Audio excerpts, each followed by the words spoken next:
Assalamualaikum warahmatullahi wabarakatuh. Selamat siang, rekan-rekan sejawat sekalian dimanapun berada.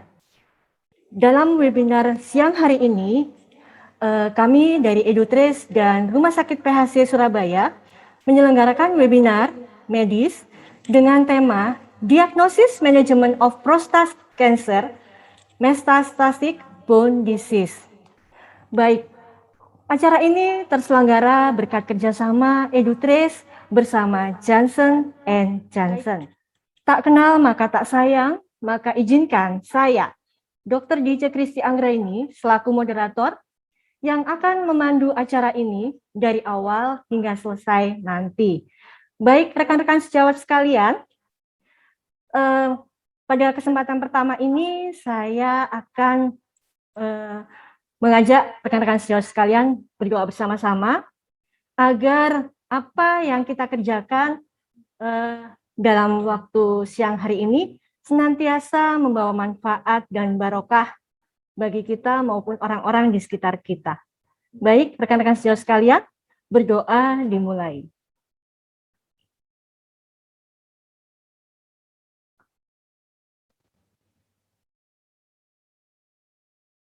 Berdoa dapat diakhiri. Nah, tidak usah berlama-lama lagi, di sebelah saya sudah hadir Dr. Puji Januartono MKes selaku Direktur dari Rumah Sakit PHC Surabaya. Baik, saya akan coba menyapa beliau. Dok, selamat siang. Selamat siang, Dr. Dice. Apa kabar? Ya, baik, kita ketemu lagi, Dok. Alhamdulillah. Sehat. Siap. Dok, untuk webinar pada siang hari ini, terkait ini webinar medis, Dok, dari rekan-rekan sejawat. Nah, kiranya dokter untuk sebelum kita memulai acara webinar ini memberikan opening speech-nya, Dok. Siap. Oke, monggo, waktu kami persilahkan. Terima kasih. Bismillahirrahmanirrahim. Assalamualaikum warahmatullahi wabarakatuh. Alhamdulillahirrahmanirrahim. Pertama-tama mari kita panjatkan puji syukur kehadirat Allah SWT bahwa kita semua yang hadir di webinar ini masih diberi Allah nikmat sehat, nikmat waktu, sehingga bisa mengikuti webinar yang insya Allah bermanfaat buat kita semua. Sejawat semua yang menjadi peserta webinar ini, terima kasih atas partisipasi dan kehadirannya. Webinar ini memang menjadi salah satu cara kami untuk mengedukasi, ya baik tenaga medis, non medis maupun masyarakat umum. Jadi upaya-upaya dari Rumah Sakit PHC Surabaya ini untuk mengedukasi. Di samping itu juga kami juga mau memperkenalkan diri. Rumah Sakit PHC itu seperti apa. Nah, harapannya seperti itu. Pada waktu teman-teman sejawat membutuhkan pelayanan yang kami punya, insya Allah kami siap untuk membantu.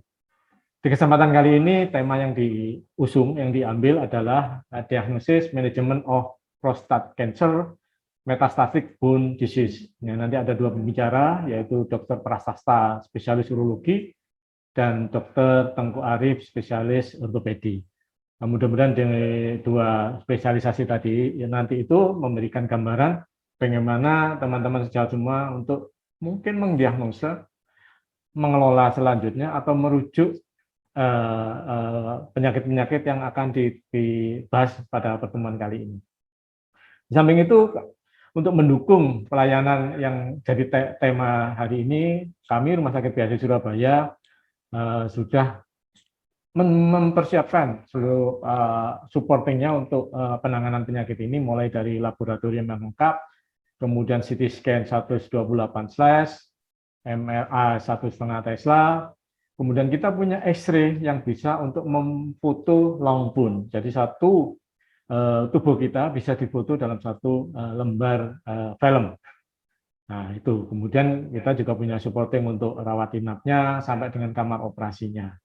Jadi, mudah-mudahan di pertemuan yang luar biasa ini, teman-teman sejawat semua bisa mendapatkan manfaat sebanyak-banyaknya, baik dari sisi ilmu, kemudian mungkin dari sisi bagaimana harus menangani atau merujuk pasien-pasien yang mungkin ditemui di tempat prakteknya masing-masing. Yang terakhir, saya sangat terima kasih atas EduTrace yang tiada hentinya selalu melakukan kegiatan seperti ini, yang kalau saya amati setiap minggu ada kegiatan, yaitu luar biasa, endurance-nya atau stamina teman-teman ini Kemudian tak lupa juga terima kasih buat sponsor Johnson Johnson atas selenggaranya seminar ini. Terima kasih semuanya. Mudah-mudahan Allah Ta'ala selalu meridhoi dan memudahkan setiap ikhtiar dan langkah kita. Saya akhiri dengan ucapan Alhamdulillah. Wassalamualaikum warahmatullahi wabarakatuh. Waalaikumsalam warahmatullahi. Terima kasih Dokter Puji. Sama-sama. Berarti memang Rumah Sakit PHC sudah siap ya Dok ya, Insya Allah menerima siap. rujukan dari rekan-rekan sejawat sekalian. Siap, insya Allah. Oke, baik Bapak Ibu sekalian, begitulah tadi opening speech dari Direktur Rumah Sakit PHC Surabaya. Baik, untuk selanjutnya saya akan membacakan rundown terkait acara webinar pada siang hari ini. Nah, untuk rundown acara siang hari ini, berikutnya akan kita masuk ke dalam sesi materi untuk pembicara pertama. Kurang lebih untuk sesi materi ini akan berlangsung selama 30 menit, ya. Kemudian dilanjutkan langsung dengan tanya jawab, kurang lebih akan berlangsung selama 20 menit. Dan dilanjutkan lagi pemaparan dari pemateri yang kedua, juga berlangsung 30 menit. Setelah itu, sama seperti pemateri kita yang pertama, langsung dilanjutkan dengan sesi tanya jawab, kurang lebih juga selama 20 menit. Nah, di akhir pemateri yang kedua dan sesi tanya jawab dari materi yang kedua, akan dilaksanakan kuis yang nantinya akan diberikan giveaway atau hadiah ya bagi Bapak Ibu rekan sejawat yang beruntung siang hari ini. Baik, sebelumnya saya akan membacakan tata tertib terkait webinar ini, bahwa nanti peserta wajib mengikuti webinar dari awal hingga akhir untuk mendapatkan sertifikat. Yang nomor 2, peserta wajib memfollow akun Instagram atau YouTube EduTrace PHC. Yang ketiga, mengisi link sertifikat yang akan diberikan di akhir webinar. Yang keempat, peserta wajib mengisi link sertifikat dengan format, nama, dan gelar. Apabila terjadi kesalahan pada penulisan, akan menjadi tanggung jawab peserta. Link akan kami tutup 30 menit setelah acara webinar selesai. Dan sertifikat akan kami berikan dalam kurun waktu 7 hari kerja dan dikirim via WhatsApp. Baik rekan-rekan sejawat sekalian, itu tadi tata tertib terkait webinar kita pada siang hari ini. Nah, berbicara tentang prostat. Prostat merupakan kelenjar yang dimiliki setiap pria. Berfungsi untuk memproduksi cairan semen, kemudian bermanfaat untuk memberikan nutrisi untuk sperma, dan juga lubrikasi saat ejakulasi. Dengan bertambahnya usia, maka semakin bertambah juga ukuran prostat, sehingga dapat menyebabkan beberapa gangguan. Kemudian pembesaran kelenjar prostat di sini dapat bersifat jinak maupun dapat bersifat ganas. Nah, pada siang hari ini khusus kita akan membicarakan pembesaran prostat yang bersifat ganas. Karena apa? Karena mayoritas pasien kanker prostat yang didiagnosis dan diterapi sejak dini akan memiliki angka harapan hidup hingga 5 tahun serta kualitas hidup yang lebih baik. Akan tetapi para penderita tersebut umumnya datang dalam kondisi yang sudah lanjut. Menurut data Global Burden of Cancer tahun 2020, kanker prostat termasuk dalam 5 jenis kanker yang paling berbahaya yang diderita oleh pria di Indonesia. Dalam tema webinar siang hari ini kita akan menyoroti kanker prostat ini dan komplikasinya dari sisi 2 keilmuan, yaitu keilmuan dari bedah urologi dan bedah ortopedi. Nah, marilah kita simak bersama-sama penjelasan dari 2 narasumber yang akan hadir bersama-sama dengan kita. Pada siang hari ini, kita akan memberikan materi dari dua narasumber. Yang pertama adalah Dr. Prasasta Dedika Utama, spesialis urologi, dan Dr. Tengku Arif Dian, spesialis bedah ortopedi. Nah, pada kesempatan siang hari ini, pertama-tama akan kami tampilkan atau kami paparkan materi dari pemateri yang pertama. Sebelumnya, saya akan membacakan kurikulum vitae dari pemateri kita yang pertama. Baik, pemateri kita yang pertama adalah Dr. Prasasta Dedika Utama, spesialis urologi, lahir di Surabaya, 12 Oktober 1985. Beliau bekerja di Rumah Sakit PHC. Beliau adalah lulusan dari Universitas Airlangga, baik untuk pendidikan dokter umum dan pendidikan dari spesialis urologinya. Nah, tidak usah berlama-lama lagi, di sebelah kami sudah hadir beliau.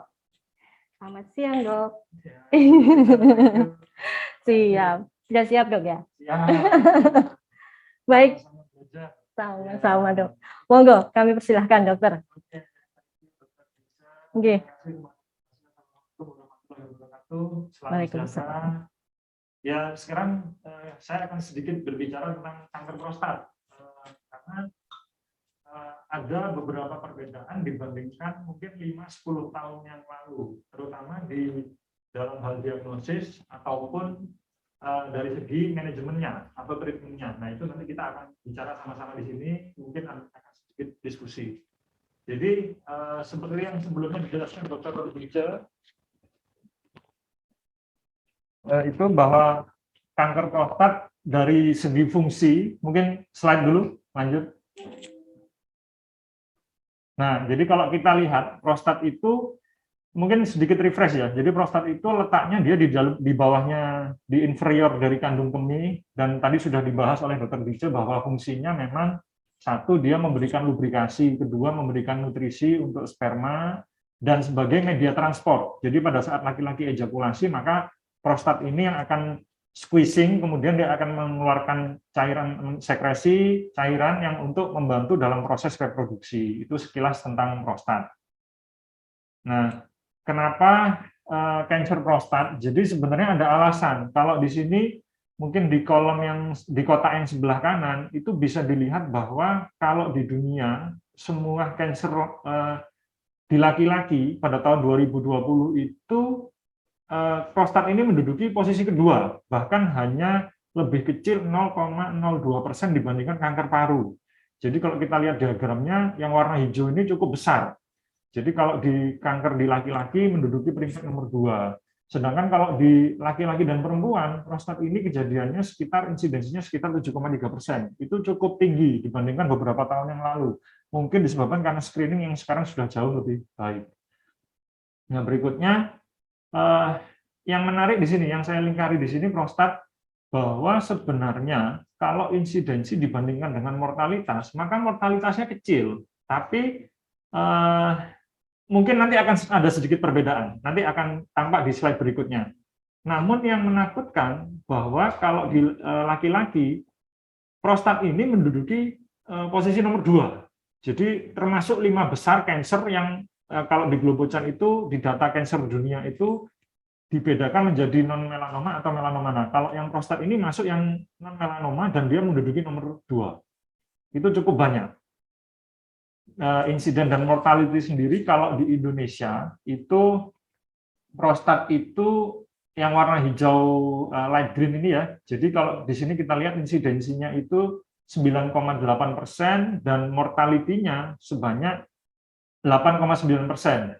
Hanya saja di grafik yang sebelah kanan, di sini bisa kelihatan kalau kita dibandingkan dengan negara tetangga yang lainnya ya, contoh Jepang, Singapura, Malaysia, Hong Kong, ini kita paling jelek. Paling jelek artinya banyak sekali pasien yang datangnya kondisinya sudah dalam warna merah. Artinya datangnya sudah metastasis. Nah, kalau sudah begini, ya sebenarnya survival rate-nya pasti akan lebih rendah bila contoh nih di Jepang, wah birunya masih banyak. Jadi pasti prognosa ke depannya juga lebih baik bila dibandingkan kalau merahnya jauh lebih besar seperti yang terjadi di negara kita ini. Nah, ini epidemiologi kalau di Indonesia sendiri, yang kiri ini tahun 2012, yang kanan 2021. Jadi kita lihat data yang terbaru, bahwa prostat ini turun posisinya. Kalau sebelumnya dia ada di nomor 2, sekarang dia turun. Dengan insidensinya menurun, tapi mortalitasnya juga menurun. Artinya bisa karena banyak faktor ya, entah itu karena screeningnya yang lebih baik, atau memang penanganannya yang lebih baik. Itu yang masih jadi tanda tanya. Karena mortalitasnya jelas menurun kalau dibandingkan tahun 2012. Nah ini, jadi kalau di dunia ya, ini prostat menduduki nomor 11. Maaf, ini di Indonesia. Jadi nomor 11 kalau di dua jenis kelamin, laki-laki dan perempuan. Yang agak umum, yang cukup menakutkan bahwa populasi kita sekarang 273 juta, dengan jumlah kasus kanker itu 400.000. Dan yang meninggal 234.000. Artinya ini lebih dari 50% itu mortalitasnya sangat tinggi. Itu yang harus kita perhatikan. Nah ini sekarang bicara risk factor, bahwa tetap saya kira di semua cancer itu selalu sama ya. Jadi namanya risk factor itu ada non modifiable atau yang ada modifiable. Contohnya ini, yang non modifiable artinya yang kita tidak bisa merubah, ya sudah. Itu contohnya adalah usia, ras, kemudian genetik. Yang sekarang lagi tren ini diperiksakan BRCA1 dan BRCA2. Cuman di Indonesia kayaknya masih belum. Atau yang untuk faktor modifiable bisa karena infeksi kronis, merokok, BMI yang melebihi standar, kemudian pola makan, pola hidup, itu yang menjadi teori terbentuknya suatu kanker. Tapi di yang sebelah kanan ini ada beberapa penelitian yang mengatakan bahwa daging yang terlalu merah, jadi red meat, kemudian protein, dietary fat, kopi itu di beberapa jurnal ada yang disebutkan sebagai faktor resiko, tapi di beberapa jurnal ada juga yang mengatakan tidak, ternyata tidak berhubungan. Itu memang perlu dievaluasi lebih lanjut. Beberapa jurnal juga menyebutkan bahwa infeksi dari human papillomavirus dan sitomegalovirus itu bisa jadi berhubungan.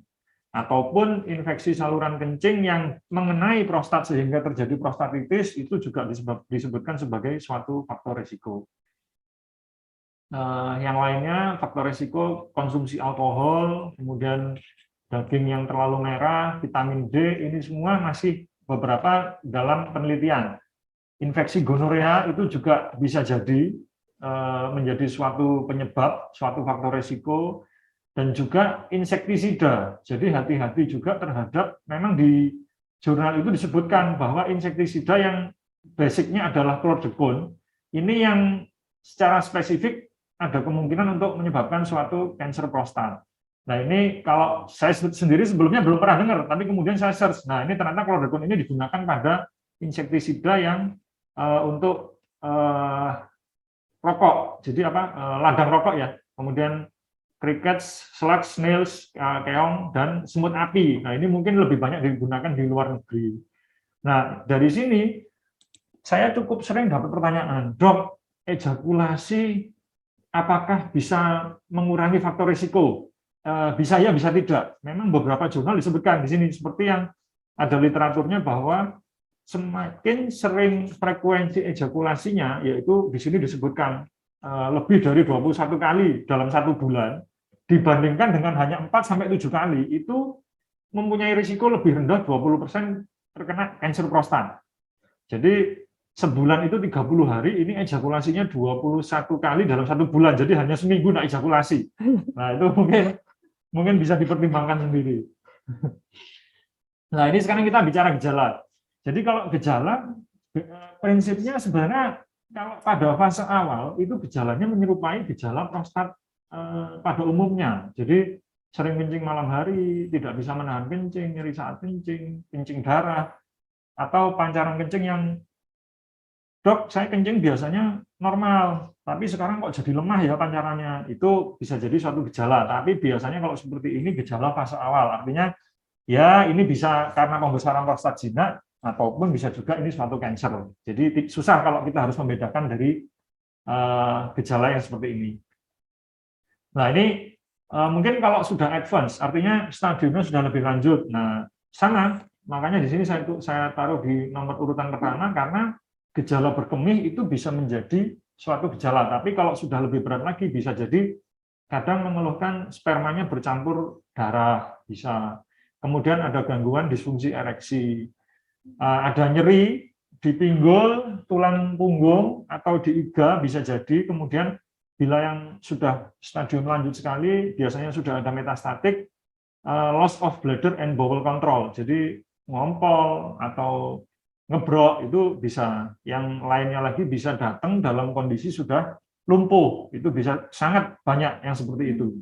Nah, untuk yang seperti ini kita bilang itu skeletal related event. Nah, nanti mungkin Dr. Tengku Arif yang akan menjelaskan lebih lanjut. Diagnosis bagaimana? Sebenarnya nggak terlalu banyak yang membingungkan, karena dari dulu sampai sekarang tetap bahwa kita mungkin tim yang bekerja di bidang medis ya selalu awalnya kita anamnesis, physical examination, yang spesifik sekali adalah rectal touche atau colok bubur, dan PSA. Nah, kalau PSA ini memang wajib. Jadi kalau kita curigai ngomongnya sudah cancer, ya PSA harus ada. Kalau misalkan tidak ada, ya itu tidak memenuhi syarat, itu substandar. Yang terakhir mungkin yang sekarang banyak diperiksakan, dan saya kira mungkin di Surabaya belum ada ya, itu PET scan, tapi yang PSMA PET scan nanti akan kita bahas sedikit lebih lanjut. Nah, ini yang panah kanan di sebelah kanan ini contoh. Jadi pasien saya memang awalnya PSA-nya 5,5. Artinya mungkin kalau 5,5 kita yang bekerja di urologi mungkin tidak terlalu bingung ya. Tapi pasien ini sempat lost control. Jadi 1 tahun tidak kontrol, kemudian datang lagi dalam kondisi lumpuh dan PSA-nya sudah jadi 772. Ini hanya dalam waktu 1 tahun. Artinya ini pasti ada fase di mana PSA tidak diperiksa. Jadi ini yang jangan sampai terjadi seperti ini karena prognosanya pasti sudah jauh berbeda. Oh, ini satu lagi bahwa mungkin sedikit info ya, bahwa kalau prostat cancer itu tumbuhnya selalu dimulai secara teoritis mulainya dari yang warna biru, warna ungu atau biru ini, jadi dia tumbuhnya dari sini. Berbeda dengan kalau prostat yang jinak, itu mulainya dari yang warna kuning. Nah, ini sedikit tentang PSA, bahwa sudah ada sejak tahun 79, kemudian clinical paper pertamanya baru tahun 87, dia suatu protein dalam darah, saya kira sudah tahu semua, cuman yang penting di sini yang gambar di bawah, jadi ada beberapa hal yang meningkatkan PSA. Nah, prostat spesifik antigen ini memang spesifik sekali untuk prostat, tapi pembesaran prostat sendiri, nomor 1 ini bisa meningkatkan PSA, prostatitis atau infeksi juga bisa. Yang nomor 3 ini spesifik, kalau hasilnya tinggi ya Mas Kamen ini suatu prostat cancer, atau setelah ejakulasi itu bisa meningkatkan PSA, pemeriksaan fisik, dan beberapa menyebutkan bahwa rutinitas bersepeda itu bisa meningkatkan PSA, walaupun biasanya nilainya tidak signifikan, sangat tinggi sekali. Nah, ini PSA velus, dan bila dibandingkan dengan risiko kansernya, jadi yang banyak salah di sini, bahwa tetap harus berhati-hati, karena disebutkan bahwa kalau PSA-nya normal, artinya di bawah 4, itu tetap ada risiko kanker sebesar 26%. Ini yang harus diketahui. Jadi jangan mikirnya PSA normal pasti tidak ada kansernya. Nah, bisa jadi kita masuk yang 26% ini yang harus hati-hati.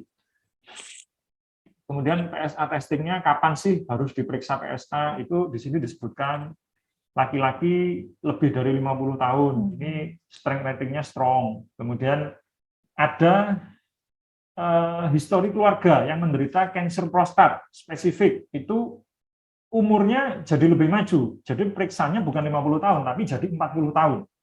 Itu harus diperiksakan kalau orang tuanya memang menderita kanker prostat. Dan yang lain, bila ada mutasi BRCA2 yang tadi saya sebutkan, ini lagi in kalau di luar negeri, cuman kita belum rutin di Indonesia. Dan ras Afrika yang lebih dari 45 tahun itu wajib kita periksakan. Cuman yang menarik di sini sebenarnya juga di jurnal itu tidak boleh periksa PSA tanpa sebab yang jelas, jadi hanya pengen tahu. Itu kalau bisa tidak dilakukan, harus dengan alasan untuk ya takutnya ternyata tinggi. Kalau tidak diperiksakan, lebih baik konsultasi dulu sama dokter, itu yang lebih penting. Nah, ini sedikit mungkin yang dalam jangka panjang mungkin PHC juga akan melengkapi alat-alat ini ya, karena beberapa mungkin masih belum ada. Ini untuk melakukan biopsi, jadi menentukan bahwa ya benar enggak, untuk konfirmasi misalkan PSA-nya tinggi, kita konfirmasi dengan pemeriksaan patologi anatomi, maka alat-alat ini yang dibutuhkan mungkin bisa disediakan kalau memang belum ada. Nah, ini secara patologi anatomi, pembacaan patologi anatominya ini menggunakan sistem Gleason score, jadi nanti dibagi 2-4, 5-7, 8-10. Nanti dilihat berdasarkan pattern atau pola Gleason-nya. Nanti dari situ akan keluar angka, contohnya di sini. Nah, ini pasien yang tadi, jadi yang saya bilang yang loss control, PSA-nya dari 5 jadi 700, PSA-nya, patologinya adenoCA prostat dengan Gleason score 10, 5+5. Ini sudah sangat paling tinggi sekali, tidak ada yang lebih tinggi dari ini. Jadi itu yang harus kita perhitungkan.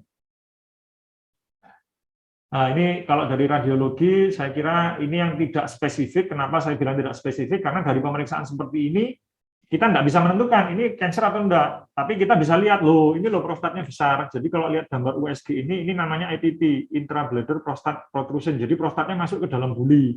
Nah, ini keluhannya pasti Lutz. Tapi apakah ini cancer atau tidak? Enggak tahu. Harus dikonfirmasi dengan PSA ataupun biopsi bila diperlukan. Ini CT scan yang gambar tengah, ini kelihatan di sini bahwa di sini adalah prostat. Nah, yang gambar sebelah kanan ini khas sekali loh. Yang warna putih ini metastatik ke tulang. Jadi nanti akan terlihat kalau di CT scan ini sudah ke sakroiliak, kemudian di lumbal ya, sudah multiple. Nah, ini pasti sudah advance sekali, sudah metastatik. Nanti mungkin Dokter Tengku Arif yang akan menjelaskan lebih lanjut. Nah, ini contohnya. Nah, ini osteoblastik. Ini PET scan, jadi memang di Surabaya masih belum ada ya. Saya harap mungkin rumah sakit akan lengkap alatnya setelah ini. Nah, ini PSMA. Nah, jadi kalau yang bukan paling baru sebenarnya, mungkin yang baru kita dengar ya, PSMA PET scan. Jadi prostat spesifik membran antigen ini dianggap 27% dia lebih akurat untuk mendeteksi prostat cancer karena penilaiannya menggunakan antigen. Jadi mungkin kalau kita bahas sekarang era COVID, kita bahasnya ini antigen untuk CA prostat. Ini sudah ada. Tapi kemudian saya search karena saya sendiri belum pernah mengirim pasien atau melakukan PSMA PET scan pada pasien saya. Saya search, saya pengen tahu. Nah, ternyata kalau dari cost-nya itu kalau di Singapura sekitar 2.000 sampai 3.000 dolar. Kalau di Australia atau di Amerika ya itu sekitar 1.250 dolar. Jadi ya cukup mahal sebenarnya. Memang dan ini pasti disebabkan karena alatnya juga mahal. Nah, itu yang harus kita pertimbangkan. Tapi hasilnya akurat sekali. Ini tampak terlihat jelas bahwa limfonodenya juga akan kelihatan, penilaian antigennya juga cukup jelas. Nah, sekarang kita bicara treatment ya. Disclaimer-nya, ya ini memang disponsori oleh PT Johnson & Johnson, dan tujuan presentasi ini memang untuk meningkatkan awareness, karena beberapa waktu yang lalu memang kalau di bidang urologi itu awareness terhadap prostat cancer-nya banyak digencarkan. Nah, ini sebenarnya treatment-nya bagaimana? Nah, treatment-nya saya kira sama dengan cancer pada umumnya, jadi tergantung based on disease state-nya. Itu kita bagi dulu, jadi menjadi early atau locally disease, itu dibagi lagi menjadi low, intermediate, high risk, atau locally advanced. Nah, dari tabel yang sebelah kanan ini, kita ambil garis di tengah. Jadi kalau yang low sama intermediate itu masuk ke yang kelompok warna kuning. Tapi begitu dia high risk, maka masuk ke kelompok warna merah. Nah, yang hitam di bawah ini sendiri, jadi tidak masuk ke dalam dua kelompok tabel ini, karena terapi untuk advance atau metastatik prostat cancer itu cukup berbeda bila dibandingkan dengan yang lain. Nah, ini kalau early stage, maka kita bagi menjadi low risk atau intermediate berdasarkan yang tadi kita lihat. Yang kita lihat adalah PSA-nya berapa dulu, kemudian Gleason score-nya berapa, dan clinically T-nya. Jadi harus kita evaluasi dulu clinical T-nya dia masuk ke kelompok yang mana. Nah, ketika misalkan nih kita masuk ke kelompok low risk, maka pilihan terapinya ada 4 ini. Jadi bisa watchful waiting, artinya ya tidak diapa-apakan dulu, tapi ya diperhatikan. Artinya kita evaluasi PSA-nya, kita evaluasi keluhannya. Dan kemudian pilihan kedua active surveillance, artinya ketika ada kenaikan PSA maka kita harus lebih agresif. Atau radioterapi. Jadi memang 2 posisi ini, radioterapi dan radikal prostatektomi, artinya pembedahan, ini yang sifatnya kuratif. Jadi kalau low risk, maka kuratif itu bisa menyembuhkan. Itu pilihannya radioterapi dan radikal prostatektomi. Itu levelnya sama. Nah, untuk yang intermediate sedikit berbeda. Ada beberapa yang menyebutkan bahwa kalau sudah masuk kelompok intermediate, maka harus lebih agresif. Bisa dipertimbangkan untuk androgen deprivation therapy. Itu bisa dengan surgical atau dengan medikal selama 4-6 bulan. Kemudian bila terjadi progresivitas PSA-nya, maka barulah kita lanjut ke kelompok yang sama, bisa radikal prostatektomi atau radioterapi. Jadi yang harus diingat sih sebenarnya menentukan dia low risk, intermediate, atau high. Data yang dibutuhkan apa? PSA, Gleason score, sama clinical T-nya. Nah, sekarang untuk yang high risk atau locally advanced. Nah, kalau di sini sedikit berbeda. Kalau sudah masuk kelompok high risk, maka langsung diputuskan untuk dilakukan ADT. Kalau tadi kan masih consider ya, artinya ya dikasih enggak boleh, enggak dikasih juga boleh. Nah, tapi kalau sudah high risk ya sudah kita lakukan ADT 4-6 bulan dengan kombinasi dengan docetaxel atau kemoterapi. Jadi ADT plus kemoterapi. Nah, itu biasanya ADT-nya untuk 2 tahun. Nah, di kolom yang sebelah kanan ini, nah ini nanti gampangnya obatnya itu adalah A sama A, artinya apalutamid dan arbirateron. Tinggal nanti menentukan waktu yang pas, kapan sih diberikan obat yang apalutamid atau yang arbirateron. Itu yang susahnya di situ sebenarnya. Baik, nah ini sekarang kalau untuk metastatik, jadi secara definisi ya sel kansernya sudah menyebar ke tempat lain. Nah, itu kita bilang metastatik. Nah, kalau di sini ada yang bilang ini hormon naif. Hormon naif itu artinya pada saat ketahuan, pada saat terdiagnosa sudah terjadi sudah M1. Nah, itu kita bedakan. Jadi entah itu high volume atau low volume. Kalau di sini dideskripsikan kalau menurut guideline Eropa ya, itu kalau low itu ya pokoknya semua yang not high. Nah, sekarang kita yang perlu kita ketahui yang high-nya. Jadi kalau ada 2 penelitian, memang dua-duanya bisa sama-sama dipakai. Kalau sudah ada lebih dari 4 bone metastatik, jadi diagnosanya juga harus betul. Artinya kalau dengan CT scan, yaitu nanti kita pastikan dengan CT scan atau MRI. Nah, ini dibedakan kalau low volume sama high volume nanti terapinya apa. Di sini kalau low volume ya tetap ADT, jadi androgen deprivation therapy. Itu androgen deprivation therapy itu untuk menurunkan testosteron. Caranya bisa dengan pembedahan atau dengan obat. Nah, nanti ditambah di situ docetaxel atau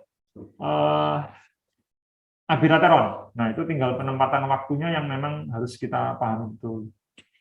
Kemudian kalau survival rate-nya biasanya kalau setelah dilakukan kastrasi kemudian PSA-nya itu turun di bawah 4, maka median survival rate-nya itu 75 bulan. Jadi artinya pada penanganan prostat cancer itu kita mengharapkan survival rate yang sampai 5 tahun ya. Jadi kita tidak akan pernah mengatakan bahwa disease-nya akan hilang, itu tidak pernah kita bilang seperti itu. Kenapa? Jadi banyak misinformation ya, bahwa prostat cancer itu hanya itu penyakitnya orang tua. Ya memang karena proses cancer itu biasanya memang butuh waktu, tapi bukan karena tua pasti kena prostat cancer, belum tentu gitu. Nah, yang penting di sini low PSA level itu bukan berarti prostat cancer ya, seperti yang saya jelaskan tadi bahwa ada kemungkinan kalau PSA-nya normal ya tetap ada risiko 26% ada sel kansernya. Dan yang nomor 2 ini karena prostat cancer itu biasanya tidak nyeri, maka dianggap mortality rate-nya rendah. Itu yang banyak beredar sebenarnya di situ. Padahal ya kalau sudah metastatik tulang itu nyerinya harusnya ya nyerinya visual analog score-nya pasti tinggi. Dan dulu diketahui bahwa obatnya ya hanya kemo, tidak ada obat lain. Nah, sekarang banyak yang berubah. Ya, yang seperti saya bilang tadi, apalutamid plus abiraterone, A sama A. Itu yang gampang mengingatnya. Nah, sebelum ngasih terapi, sebenarnya ini harus dipahami. Jadi ada yang namanya basic of hormonal prostat. Gampangnya, jadi prostat itu tumbuhnya dari seks steroid. Seks steroid ini bisa dari gonad, atau dari testis, atau dari ekstragonad. Yang ketiga, teori yang terbaru, itu tumornya sendiri ternyata dia menimbulkan seks steroid, sehingga prostatnya terus berkembang. Nah, kalau yang sudah kita pahami bahwa CA prostatnya berkembang melalui testosteron yang dari testis. Ternyata ada yang dari namanya adrenal, tapi yang memang adrenal ini hanya 5%, 5-10%. Yang paling dominan memang tetap dari testis.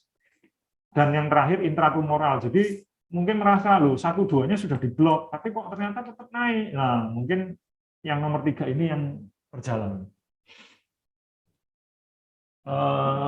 Slide. Jadi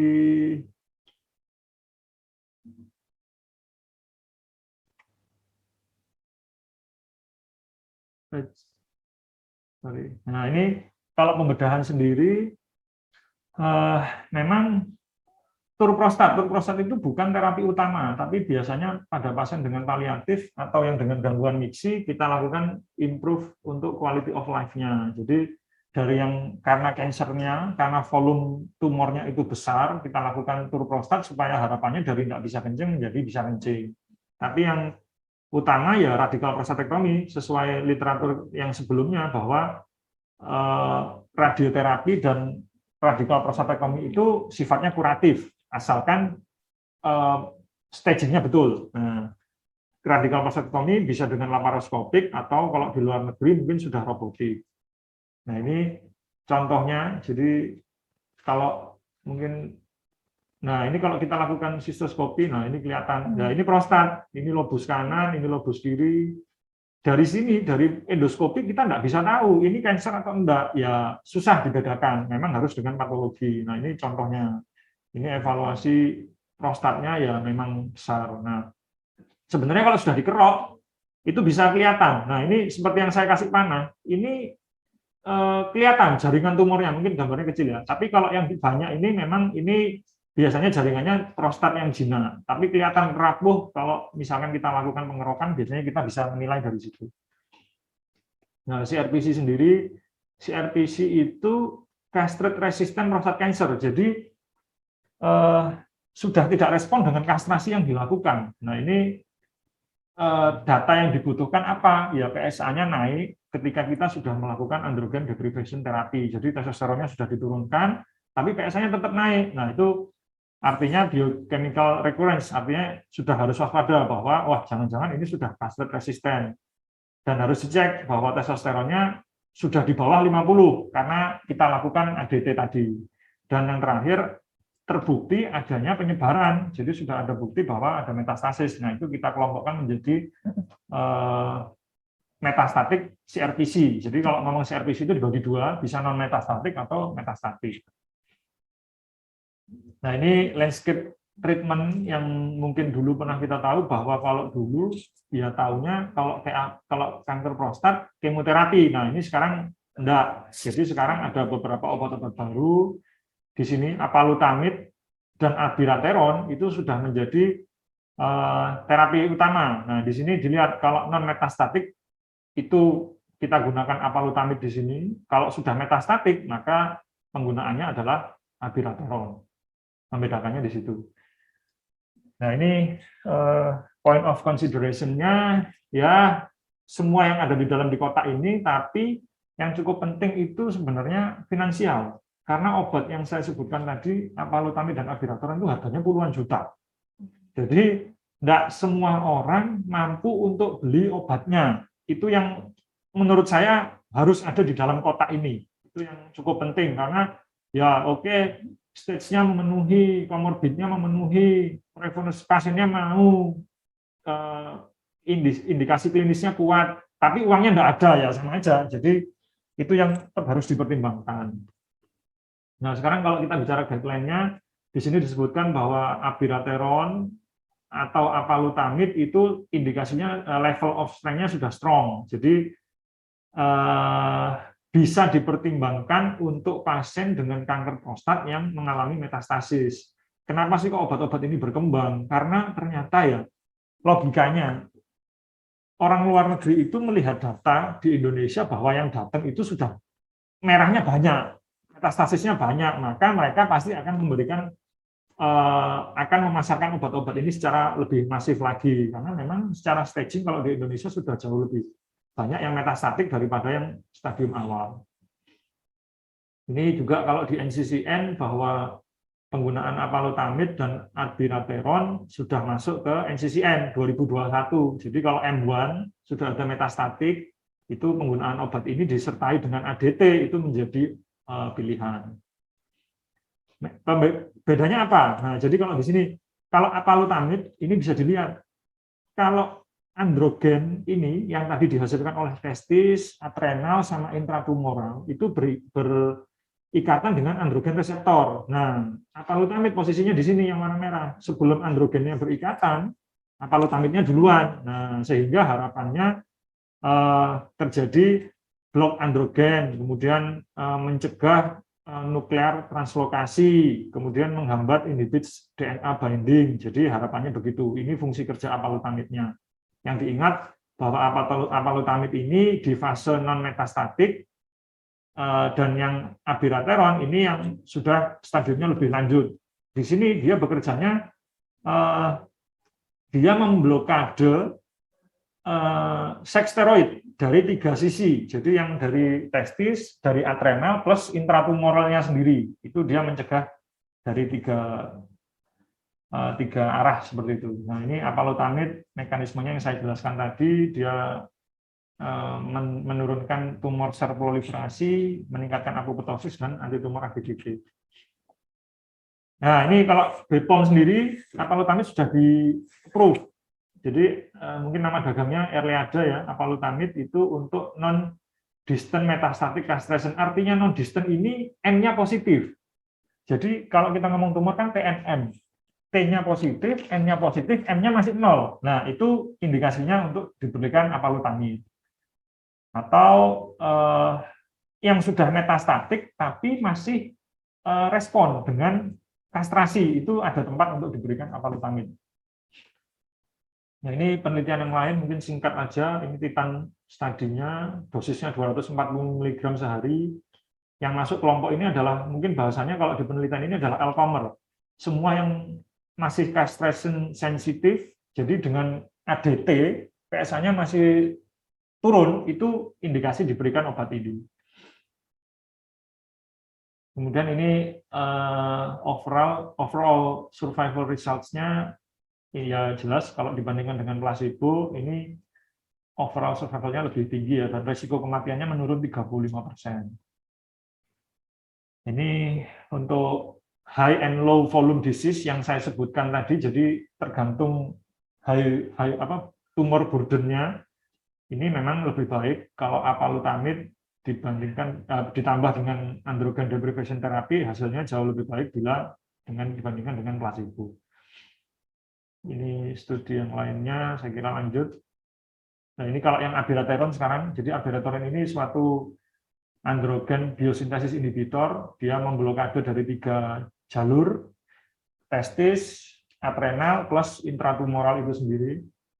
Nah, ini kalau NCCN lagi di 2021, abiraterone dan abiraterone itu sudah masuk ke kelompok lini terapi. Jadi di NCCN ini banyak kita pakai kan sebagai literatur ya. Ini sudah masuk. Jadi abiraterone ini untuk yang tidak pernah dilakukan kemo sebelumnya ataupun yang sudah pernah dilakukan kemo sebelumnya, itu overall survival-nya cukup baik. Ini contohnya, memang bedanya sekitar 8 bulan penggunaan Z3 nama dagangnya ya, jadi Abirateron tadi. Nah, ini yang terakhir mungkin sebelum selesai, jadi summary-nya mungkin yang penting yang warna merah ini. Jadi kalau androgen deprivation therapy, baik itu testisnya dibuang atau disuntik, atau kita bilangnya chemical, itu nggak cukup. Ternyata butuh obat tambahan untuk meningkatkan overall survival dari seorang pasien dengan penderita kanker prostat. Dan ADT dikombin dengan obat-obat yang tadi itu yang berikatan dengan androgen reseptor adalah suatu terapi pilihan. Dan apalutamid sudah di-approve oleh BPOM Indonesia untuk pasien dengan non-metastatik yang high risk dan yang metastatik tapi dengan castrate sensitif. Kemudian Abirateron sendiri juga cukup baik bila pasiennya belum pernah dilakukan kemoterapi. Dan yang terakhir, ya ini, penentuan terapi itu nggak boleh terburu-buru dihentikan atau terburu-buru dimulai, karena kanker prostat itu memang terapinya banyak variasinya, walaupun memang ada guideline. Nah, saya kira demikian, terima kasih. Nah, ini yang gambar terakhir, jadi ini yang saya googling ya, jadi ternyata obat-obat ini kalau di googling ini ada di Bukalapak. Lah ini saya nggak tahu ini benar atau enggak. Di Bukalapak itu dijual obat-obat yang harganya puluhan juta. Nah, asli palsunya yang kita nggak tahu. Jadi cukup memang kita harus hati-hati terhadap obat yang mahal seperti ini. Nah, saya kira demikian. Terima kasih. Assalamualaikum warahmatullahi wabarakatuh. Waalaikumsalam warahmatullahi wabarakatuh. Baik, materi yang luar biasa sekali Dokter Asta. Nah, nah ini berarti apalutamid sama Abirateron itu belum masuk untuk BPJS ya dok? Ya? Belum. Itu yang jadi kendala juga. Memang kalau kita lihat penelitiannya itu memang hasilnya baik, tapi harganya juga luar biasa. Itu yang memang kalau indikasinya tepat, kita yang mungkin ahli urologi ya pasti akan ngomong panjang lebar sama pasiennya dokter Rizal. Kenapa? Karena ya itu kadang kita mikirnya oke, beli obat mungkin kansernya tertangani, tapi uangnya habis. Nah itu yang secara psikososial harus kita pertimbangkan karena obatnya juga mahal. Siap, buah simalakama ya dok ya? Iya, betul sekali. Oke, dok, mungkin saat ini ada dokter yang dari puskesmas ya. Mungkin begini dok, yang sebelum kita melangkah ke chatbox ya, saya sebagai dokter umum ingin menanyakan dok, apabila kita berpraktek di FKTP, nah sebelum kita merujuk atau persiapan merujuk, itu pemeriksaan apa sajakah ya dok? Deteksi apa sajakah secara dini untuk kanker prostat ini dok? Oke. Sebenarnya nggak banyak, cukup PSA. PSA itu cukup, tapi memang saya memahami ya, karena PSA itu saya kira tergantung rumah sakit dan lab yang di luar ya. Artinya harganya bervariasi, tapi memang ada yang 300 hingga 500.000. Artinya kalau itu kita konversikan, artinya harga ini cukup mahal. Kadang untuk pasien dengan mengeluarkan uang 400.000 itu cukup berat untuk hanya memeriksakan PSA. Tapi periksa PSA itu tidak pernah salah. Artinya ketika memang biasanya usia di atas 50 tahun, walaupun tidak ada keluhan, itu cukup tidak pernah salah. Jadi cukup dengan PSA itu untuk screening sifatnya, karena itu sekarang kita sendiri juga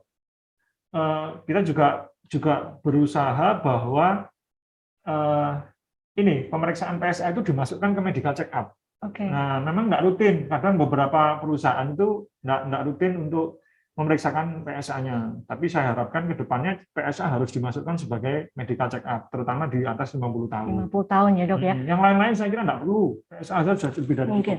Untuk 50 tahun itu yang memang tidak ada riwayat keluarga yang memiliki CA ya dok ya? Betul sekali. Apabila ada keluarga yang memiliki CA, sebaiknya dilakukan di usia 40 tahun. 40 Jadi tahun. maju 10 tahun. Baik. Oke. Baik dok, mungkin kita bisa melihat di kolom chatbox apakah sudah ada yang bertanya atau rekan-rekan sejawat sekalian dapat langsung bertanya kepada narasumber kita yang pertama dengan menekan tombol raise hand. Baik, saya akan coba melihat apakah sudah ada yang ingin bertanya secara langsung. Baik, Baik, atau kita cek di kolom chat box, mungkin teman-teman panitia bisa, oke, dari Dokter Sarwati, praktek pribadi. Dokter izin bertanya, apakah cukup dengan modalitas USG menentukan antara BPH dan CA prostat? Karena sering hematuri setelah pasang kateter maupun sebelum pasang kateter. Terima kasih. Monggo, Dok. Oke, ya terima kasih Dokter Sarwati. Jadi yang saya bilang tadi Dok, memang membedakan prostat cancer dengan BPH jinak ya, itu susah kalau kita hanya melihat dari USG, karena kalau teorinya kalau memang ada prostat, ada cancer prostatnya, biasanya kenapa sih kok kita lakukan rectal tuse? Karena untuk mencari nodul. Ketika nodulnya teraba, maka kemungkinan memang ada suatu cancer prostatnya. Tapi yang dipakai di literatur itu bukan USG, tapi MRI. Jadi kalau pertanyaannya menggunakan USG bisa atau enggak, saya kira kurang tepat. Tapi kalau dengan menggunakan MRI mungkin bisa. Tapi lebih safe lagi kalau memang kita kombinasikan. Jadi antara rectal tuse, kemudian kita periksakan PSA, plus mungkin multi parametrik MRI. Itu lebih jelas lagi, tapi memang kita nggak rutin melakukan itu di sini. Jadi saya kira kalau pertanyaannya bisa atau tidak, susah Dokter Sarwati. Jadi tetap harus ada pemeriksaan tambahan. Oke, berarti rectal tuse juga Rectal tuse penting ya, itu Dok ya? wajib. Nah itu memang nggak nyaman ya. Tapi kalau memang kita biasanya koas ya atau dokter muda itu harus diwajibkan untuk melakukan rectal tuse. Karena harapan kita untuk pernah merasakan mana yang namanya nodul atau prostat yang jinak. Itu wajib. Memang kita sadar bahwa dalam praktek sehari-hari rectal tuse ini nggak rutin kita lakukan. Siap. Ya, karena itu kalau memang nggak mau rectal tuse, lebih baik cek PSA. Nah, itu kan lebih safe mungkin ya. Siap. PSA lagi ya, Dok? Iya. Di rumah sakit PHC sudah bisa ya, Dok ya? Bisa, PSA ada di PHC. Saya kira sudah umum kok, kalau PSA itu mungkin tidak hanya di sini, semua sudah banyak yang punya. Nah, tapi jelas kalau di kita bisa melakukan. Siap. Begitu ya, Dokter Sarwati, mungkin penjelasan dari Dokter Prasasta bisa diterima. Baik, kita beranjak lagi ke pertanyaan selanjutnya. Baik, kami minta tolong. Oke, dari Dokter Sri Rejeki, Puskesmas Sunggal. Izin bertanya, bagaimana terjadi red flag retensi, berapa kadar normal PSA, dan apa hubungan antara konstipasi dengan hasil PSA 14? Apakah masih direkomendasi screening prostat? Kemudian langkah screening kanker prostat itu apa? Apakah indikasi watchful waiting pada pasien? Terima kasih banyak sekali. Ya, ini ya oke. Ya, Waalaikumsalam Dokter Sri Rejeki. Ya. Jadi saya coba jawab satu-satu ya. Kalau red flag retensi mungkin dikembalikan lagi. Oke, pertanyaannya? Mungkin kalau red flag retensi memang tidak spesifik, Dok. Jadi karena kasus retensi urin itu ya bisa terjadi pada kasus apapun. Jadi cukup sulit menjawabnya. Nah, sekarang kalau kadar normal PSA itu tergantung usia. Satu tergantung usia, tergantung volume prostatnya sendiri. Karena bisa jadi beberapa kasus prostatnya itu besar, maka kadar PSA-nya pasti akan naik. Tapi kita kalau di literatur dipakai cut off 4. Jadi kalau dia kurang dari 4, ya sudah, harapannya normal. Cuman itu tadi, kalau di penelitian disebutkan bahwa walaupun PSA-nya di bawah 4, ada angka sebesar 26% resiko terjadinya prostat cancer. Kemudian apakah masih direkomendasi screening prostat? Pasti. Jadi karena itu kita anggota Ikatan Ahli Urologi ya, bulan kemarin itu awareness prostat cancer. Artinya prostat cancer ini kalau bisa karena insidensinya meningkat, maka screeningnya harus lebih kuat. Salah satunya dengan apa ya? Periksa PSA itu tadi, itu yang paling gampang untuk kita lakukan. Dan kalau jawabannya masih pasti dan akan kita galakkan lagi lebih lanjut. Yang berikutnya langkah screening. Ya, langkah screening sebenarnya memang yang paling rutin tetap saya akan bilang bahwa yang paling gampang ya adalah PSA. Itu diambil dari darah, kemudian kita periksakan PSA-nya. Nah, yang lainnya USG. USG itu tidak bisa membantu apakah ini memang ada prostat apa prostat kansernya atau tidak. Tapi di situ membantu apakah prostatnya membesar atau tidak dan mengetahui ukurannya. Yang makanya kalau yang di luar mungkin sudah rutin mulai dilakukan MRI, tapi kalau di kita yang paling gampang ya masih PSA. Mungkin yang terakhir watchful waiting ya. Nah, watchful waiting ini kenapa sih kok mungkin banyak yang tanya seolah-olah kok enggak diapa-apain. Nah, biasanya yang diputuskan untuk watchful waiting ini kalau dia sudah melebihi usia harapan hidup gitu aja. Jadi usianya sudah 80, PSA-nya tinggi, itu juga biasanya enggak kita apa-apain. Nah, kenapa? Karena ya kita lihat kalau harapan hidupnya sudah 75 tahun tapi pasiennya umur 80. Nah, artinya mau kita lakukan terapi agresif pun belum tentu hasilnya baik. Kalaupun dilakukan operasi, jangan-jangan nanti terjadi sesuatu karena operasinya, bukan karena prostat kansernya. Itu yang harus kita pertimbangkan. Jadi biasanya kalau watchful waiting itu pada pasien-pasien yang PSA-nya PSA-nya tidak terlalu tinggi, kedua glycemic score-nya rendah, ketiga usianya biasanya sudah usia tua. Oke, berarti menunggu aja dok ya. Itu makanya kita pakai kalimatnya watchful waiting. Jadi tetap kita perhatikan secara berkala. Mungkin penjelasan dokter Asta dapat diterima ya dokter Sri ya. Atau mungkin karena pertanyaannya banyak, mungkin kami berikan kesempatan untuk bertanya langsung dokter Sri. Mungkin bisa dinyalakan dok untuk kameranya. Oke. Dokter Sri, selamat siang. Dokter Sri, selamat siang. Lagi sibuk pasiennya. Siap. Karena pertanyaannya banyak ini dok, kami memberikan kesempatan. Bagaimana dok?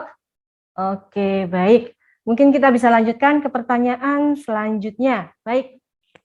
Bisa dibantu untuk kolom chat box-nya. Nah, dari RSPAD dok, jauh sekali, Jakarta.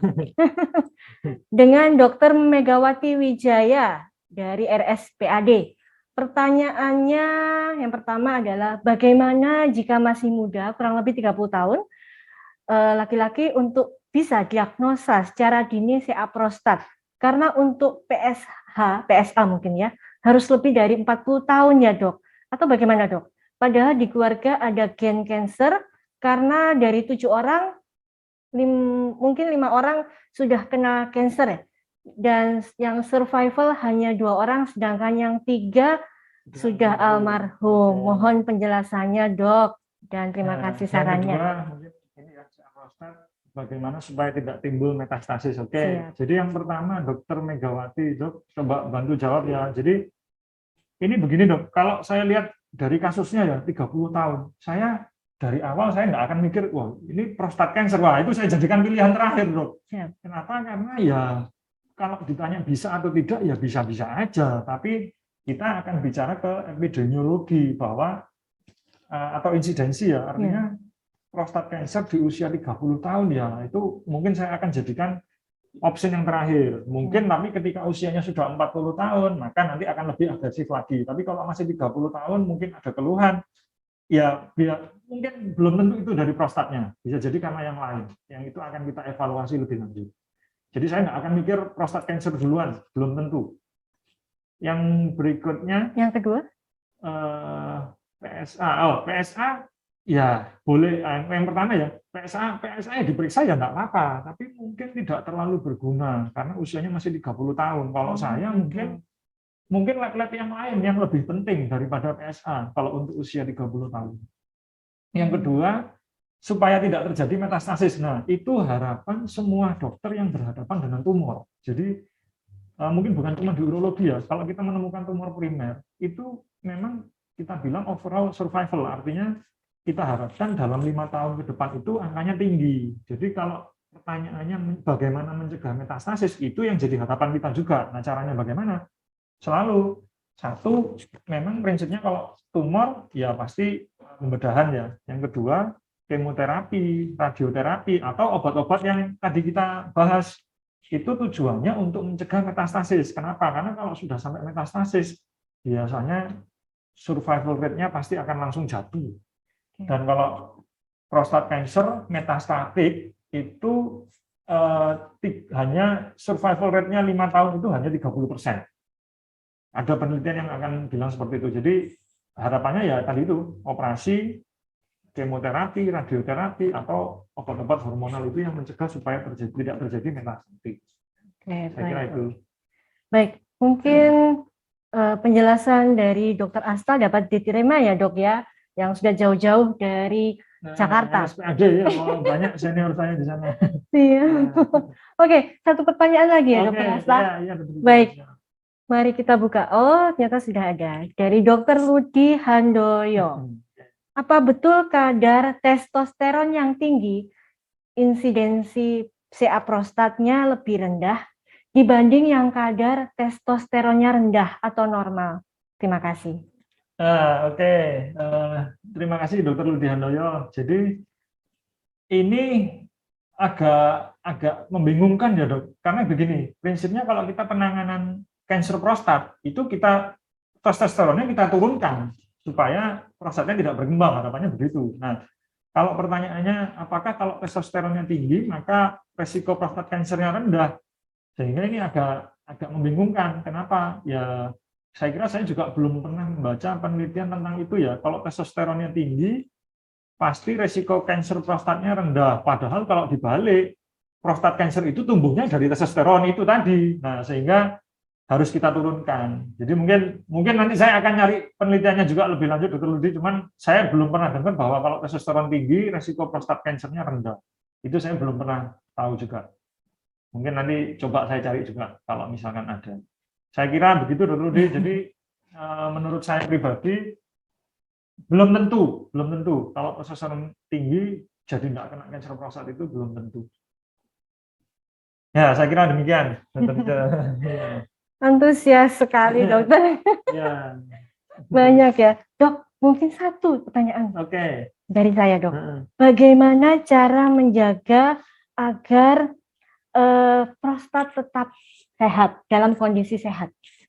Oke. Jadi tips-tipsnya mungkin. Nah, tipsnya memang tidak ada yang spesifik, Dokter Dija, karena prostat itu sesuatu yang sifatnya hormonal dan dia diferensiasi ya. Prostat itu tidak bisa, banyak yang tanya memang, dok makan apa, minum apa, ya itu tidak pernah ada yang spesifik. Tapi beberapa penelitian menyebutkan bahwa tomat itu baik untuk prostat. Kemudian buah-buahan yang jelek itu adalah daging yang terlalu merah. Kemudian konsumsi alkohol yang berlebihan itu yang dianggap tidak baik untuk kesehatan prostat. Tapi kalau dipikir sebaliknya, ya yang disebutkan tadi mungkin bukan tidak sehat untuk prostat saja, tapi untuk semuanya secara umum. Jadi makanya saya bilang kok sebenarnya nggak ada yang spesifik ya. Artinya yaitu tadi mungkin bukan menjaga supaya prostatnya tidak kena penyakit, tapi screeningnya yang lebih diperhatikan. Sebenarnya itu sih. Kembali lagi ke PSA. Jadi memang kita yang di urologi itu PSA-nya digalakkan sekali. Karena ya itu tapi terhambat kadang oleh harga ya, cukup mahal. 400-500 ribu itu cukup mahal untuk beberapa orang. Tapi ditanggung BPJS dok? Ada yang iya, ada yang tidak. Nah itu kita kembalikan ke mungkin ke manajemen. Nah itu yang kita kembalikan ke sana. Ya itu saya kira demikian. Oke. Baik Dokter Asta, terima kasih penjelasannya dan pemaparan materinya. Semoga ilmu yang diberikan Dokter Asta senantiasa memberi manfaat bagi rekan-rekan sejawat sekalian dan bagi kami-kami yang di sini. Terima kasih Dokter Asta. Assalamualaikum warahmatullahi wabarakatuh. Sehat selalu dok. Baik Bapak dan Ibu rekan sejawat sekalian. Begitu tadi materi yang sudah dipaparkan oleh pemateri kita yang pertama. Nah, untuk selanjutnya saya akan hadirkan pemateri kita yang kedua. Beliau adalah Dr. Tengku Arif Dian, spesialis bedah ortopedi. Nah, terlebih dahulu saya akan membacakan kurikulum vitae dari beliau. Dr. Tengku Arif Dian, spesialis ortopedi, lahir di Langsa 5 Juni tahun 1980. Beliau bekerja di Rumah Sakit PHC Surabaya. Beliau menyelesaikan pendidikan kedokteran umum di Universitas Sumatera Utara dan menyelesaikan pendidikan S2 di bidang ortopedi dan traumatologi di Universitas Airlangga, Surabaya. Nah, beliau juga menyelesaikan pendidikan di AO Spine Internasional di India. Kemudian beliau juga menyelesaikan pendidikan di Hiroshima University Hospital di Hiroshima, Jepang. Tidak usah berlama-lama lagi, kami panggilkan Dr. Tengku Arifdian, spesialis ortopedi. Selamat siang, Dok. Selamat siang, selamat siang.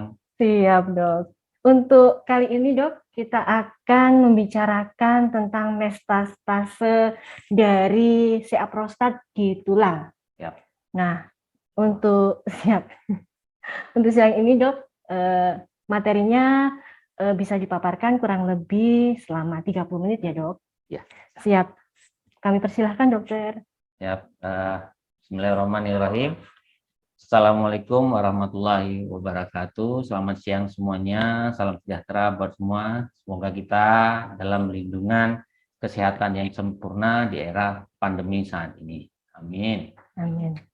Oke, pada kesempatan kali ini saya mengikuti sejawat saya, Dr. Asta, urologi, untuk sharing bagaimana kanker prostat ini berdampak di bidang ortopedi, khususnya di bidang ya tulang dan sendi. Oke, silakan.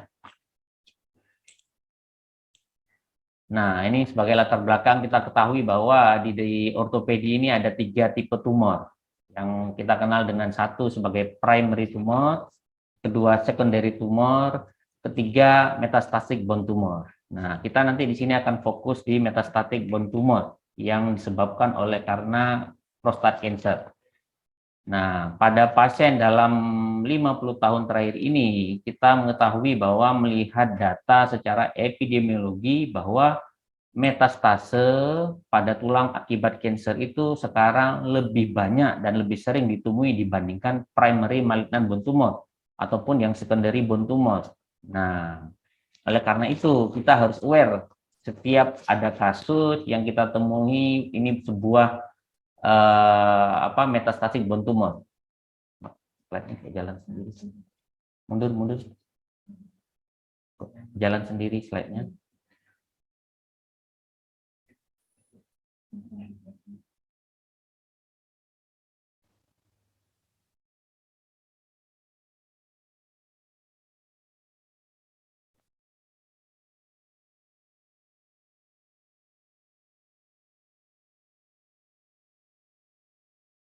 Slide nomor 1 aja. Oke, next. Oke, mohon maaf ada sedikit gangguan. Dalam 50 tahun ini kita ketemui bahwa metastase itu lebih banyak dibandingkan primary tumor. Kasus-kasus metastase ini paling banyak ditemui adalah metastase dari payudara. Namun di samping itu ada kasus-kasus metastatik dari prostat, ginjal, paru, tiroid, bladder, dan gastrointestinal. Nah, di mana nanti kita akan fokus pada prostat cancer ini yang metastasi ke tulang. Oke, next. Nah, kenapa kita sebagai ortopedi harus aware ya, harus care setiap kondisi yang kita temui sebuah kasus metastase. Di mana di sini saya mencoba membagi dua, apakah itu sebagai early ataupun sebagai late.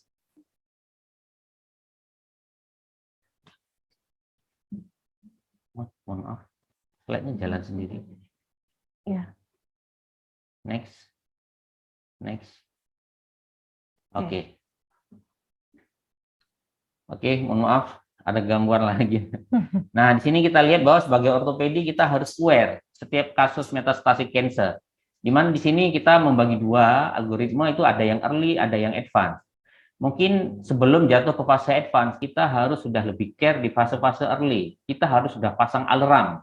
Sebagai klinisi yang berkecimpung dalam dunia bone and joint, kita harus care. Setiap ada kasus early metastase, kita harus sudah aware. Ini pasti akan menimbulkan potensi. Di samping kita bekerja sama dengan sejawat-sejawat kita yang lain.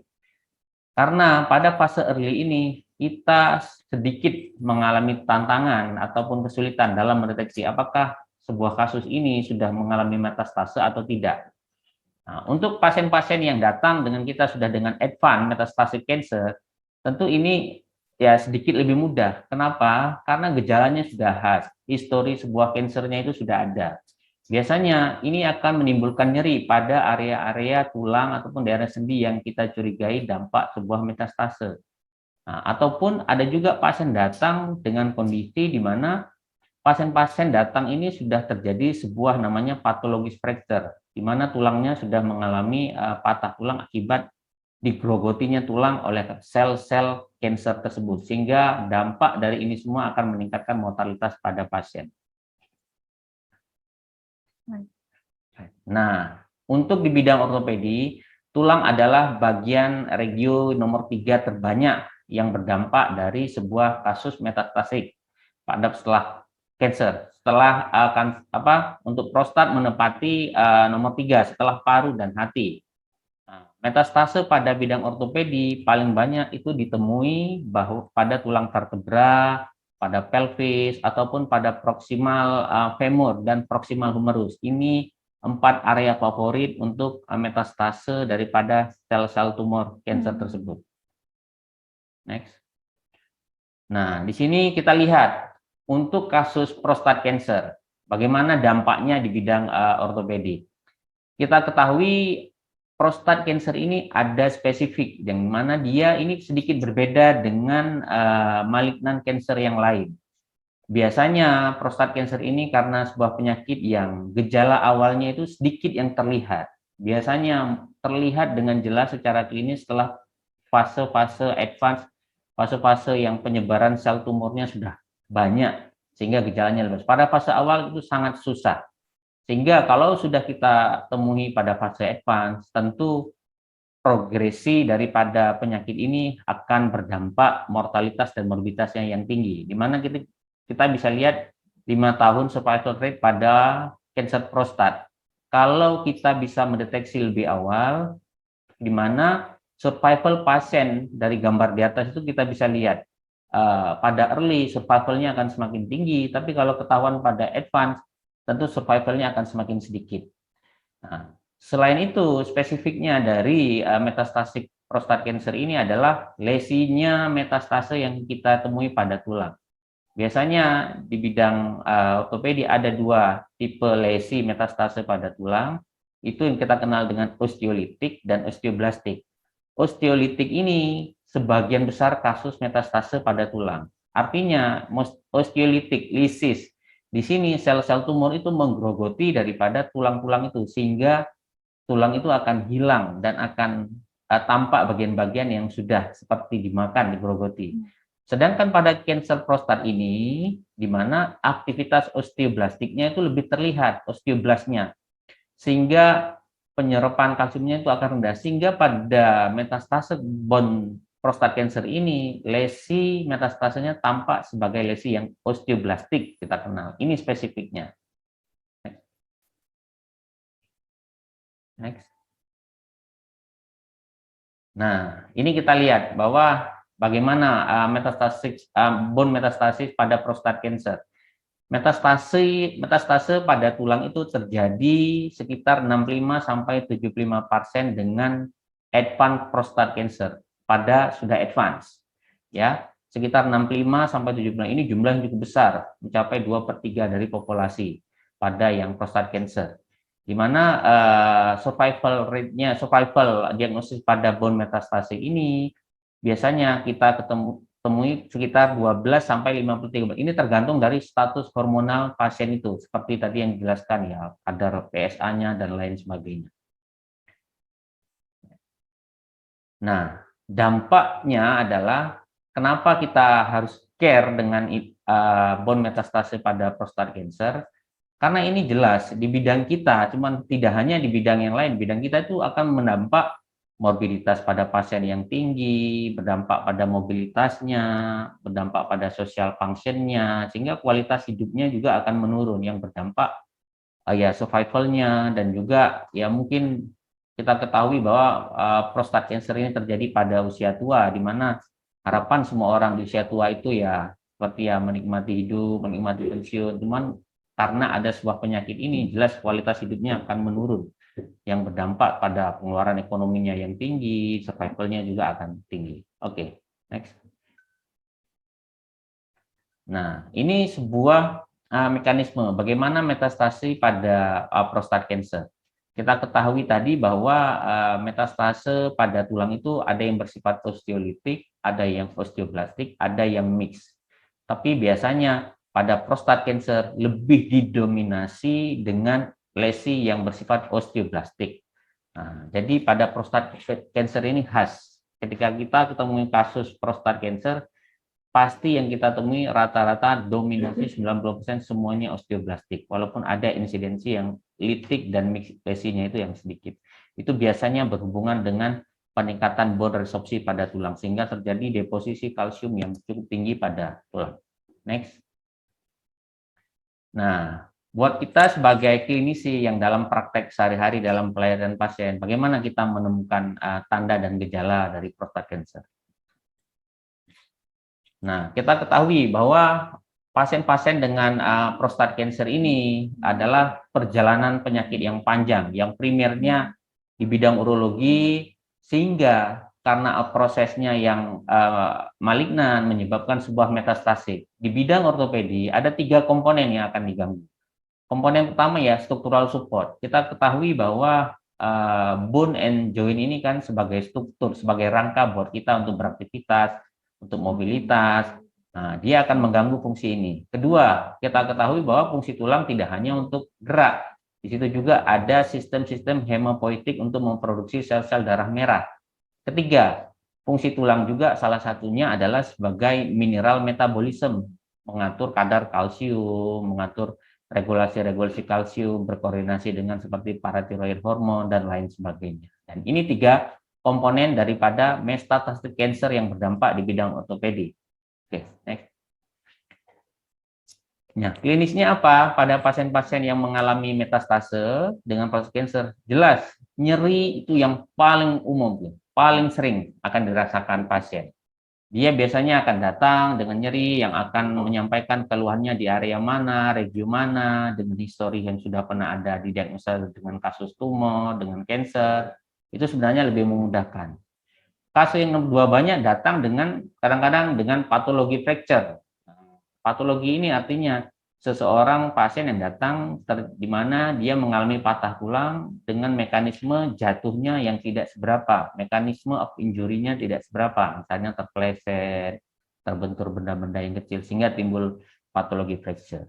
Atau juga datang dengan gangguan pergerakan pada tangan atau kaki karena dampak dari perjalanan sel-sel kanker itu pada tulang-tulang vertebra sehingga terjadilah kompresi pada medula spinalis sehingga terjadilah gangguan neurologis dengan kelemahan anggota gerak baik tangan ataupun kaki. Atau bisa juga datang dengan gejala-gejala oleh karena gangguan kadar kalsium di dalam darah seperti mual, kelemahan dan lain sebagainya. Ataupun gejala lain, gejala yang bersifat umum yaitu orang-orang kanker ini mengalami anemia yang kronis, wajahnya pucat, daya tahan tubuhnya yang menurun, sering sakit-sakit. Nah, ini juga sebagai keluhan yang bersifat umum. Oke, next. Nah, bagaimana kita sudah mengetahui latar belakang, kita sudah mengetahui gejala, tanda dan gejala. Bagaimana kita mendiagnosis gangguan-gangguan kanker prostat ini di bidang ortopedi? Next. Nah, di sini saya coba membagi 2. Di bidang kita biasanya kita akan melakukan tracing, melakukan telusuri. Ada 2 yang kita telusuri di bidang ortopedi, laboratorium dan radiologi. Biasanya kalau laboratorium ini mayoritas pasien sudah datang dengan status kanker prostatnya sudah jelas, sudah terdiagnosa oleh sejawat urologi dengan status-status hormonalnya yang sudah ada, seperti kadar prostat spesifik antigennya sudah ada, HB-nya sudah ada, kalsiumnya sudah ada. Jadi biasanya kita tinggal men-screening gangguan-gangguan apa yang ada yang akan berdampak di bidang ortopedi. Modalitas apa yang bisa kita gunakan radiologi? Yang paling gampang, yang mungkin yang paling sederhana, yaitu modalitasnya adalah ya konvensional X-ray. Kita biasanya melakukan X-ray untuk area-area yang punya potensi gangguan di mana tulang-tulang ini akan mengalami sebuah gangguan metastase. Selain itu ya kita gunakan juga seperti CT scan, MRI, kemudian kita PET scan, ya, kemudian ya nuclear imaging. Namun tidak semua rumah sakit, tidak semua kota mempunyai seperti positron emission tomografi, bone screening, nuclear imaging. Biasanya yang paling gampang ya X-ray, CT scan atau MRI. Next. Nah, goal-nya apa? Goal-nya dari pemeriksaan laboratorium dan radiologi untuk laboratorium, kita untuk goal-nya itu mendeteksi segala problem-problem metabolik, problem-problem yang berdampak seperti gangguan kalsium yang akan berdampak di metabolik, ataupun sebagai prognosa. Prognosanya apa? Kita tahu kadar PSA-nya seorang pasien. Kenapa? Prognosa orang yang memiliki PSA di bawah 10 sampai 20 dengan PSA yang di atas 20 itu prognosanya berbeda. Jadi kita juga harus tahu. Sedangkan untuk radiologi, goal-nya apa? Goal-nya kita adalah kita mendeteksi sedini mungkin, secepat mungkin lesi-lesi pada tulang yang berdampak oleh karena sebuah proses metastase ini. Oke, next.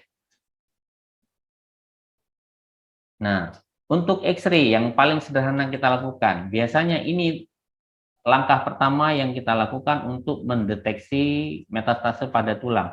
Biasanya ini sebenarnya bisa langsung kita lakukan secara berkala untuk pasien-pasien yang kita curigai belum ada metastase, tapi kita sudah melakukan sebagai bagian dari screening untuk mendeteksi metastase yang lebih awal.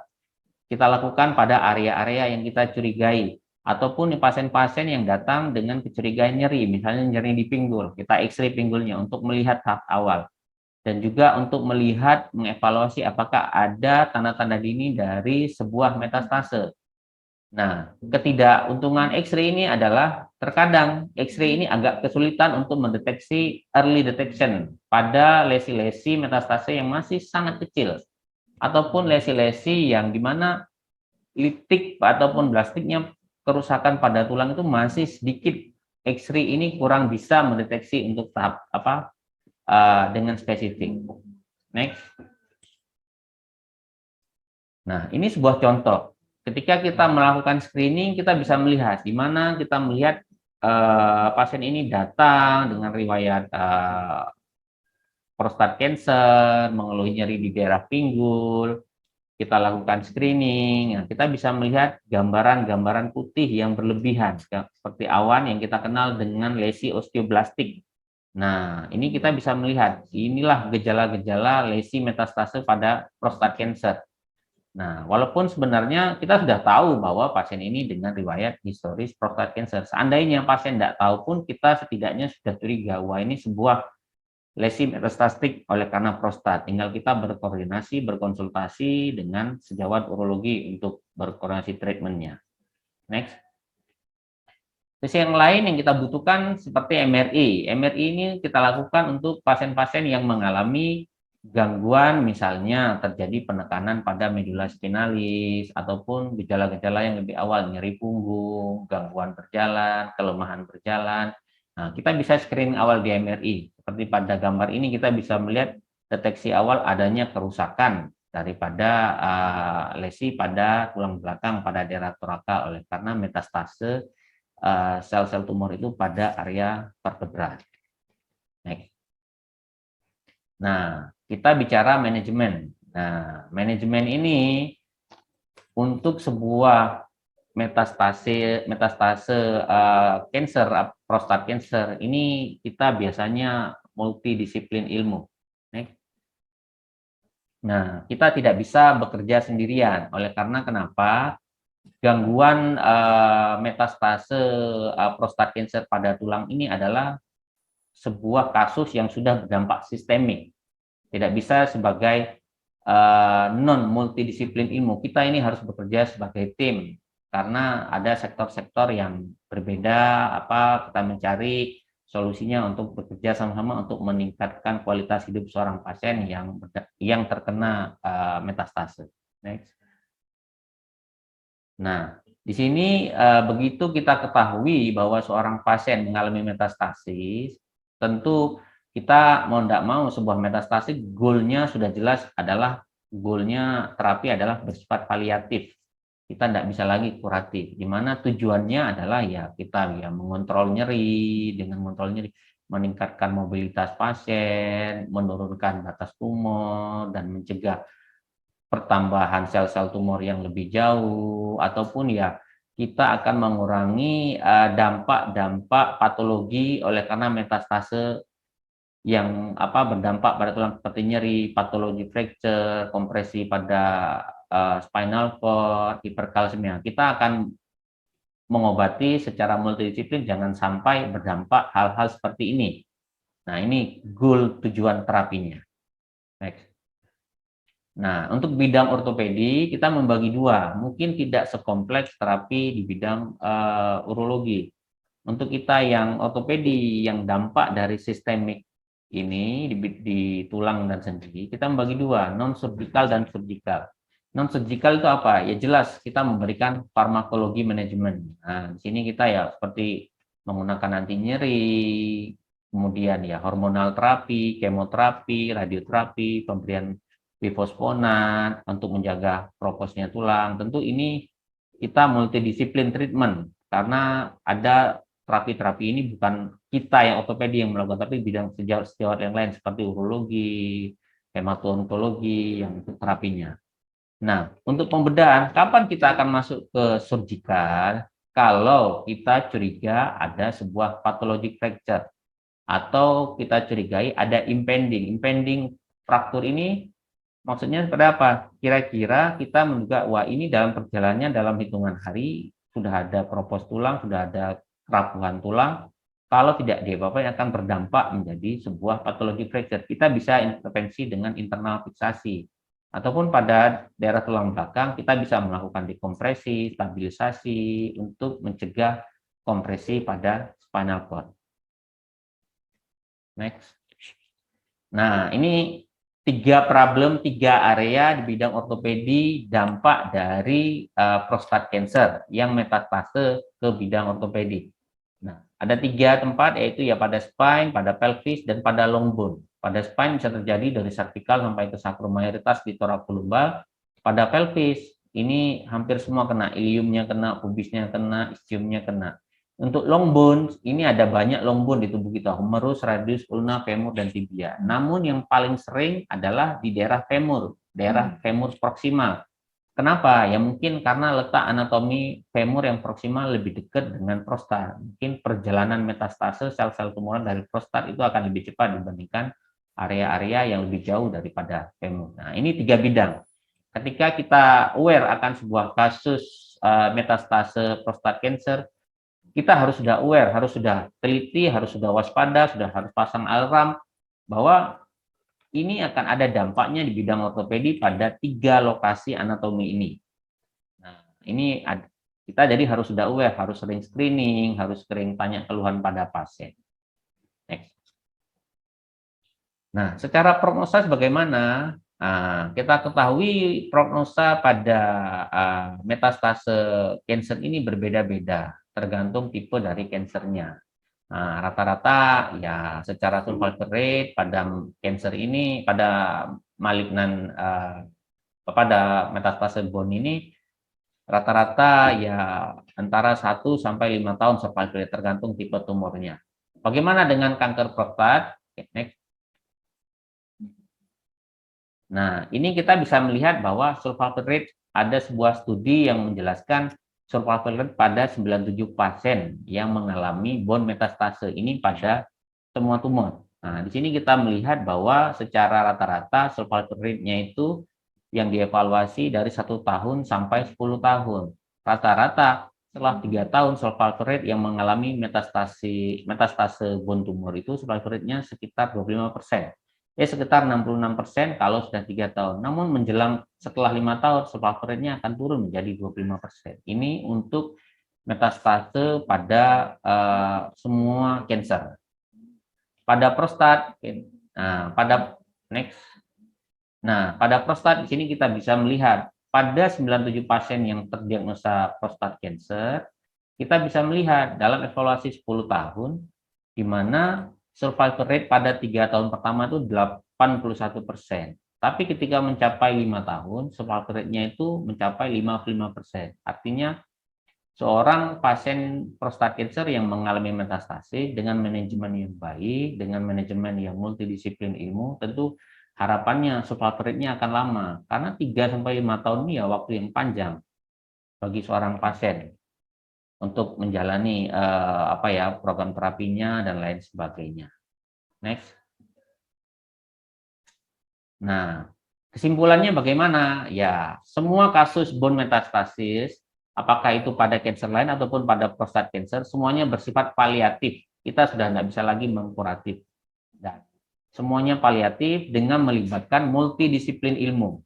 Nah, tidak bisa bekerja sebagai sendiri, yang goalnya adalah meningkatkan kualitas hidup pasien dan bagi kita ya mencegah segala permasalahan yang berhubungan dengan skeletal bone seperti patologik, bone pain dan juga gangguan lainnya. Oke.